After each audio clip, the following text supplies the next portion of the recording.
మేము పొద్దున్న 5:30కి లేచి వస్తాం.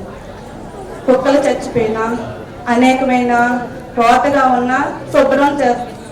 కానీ మంచినీళ్ళు అడగడానికి కూడా కొంతమంది అసహించుకొని దగ్గరికి కూడా రానివ్వరు. మమ్మల్ని ఒక అంటు రోగాలు ఉన్న వాళ్ళలాగా దూరంగా ఉంచేస్తారు.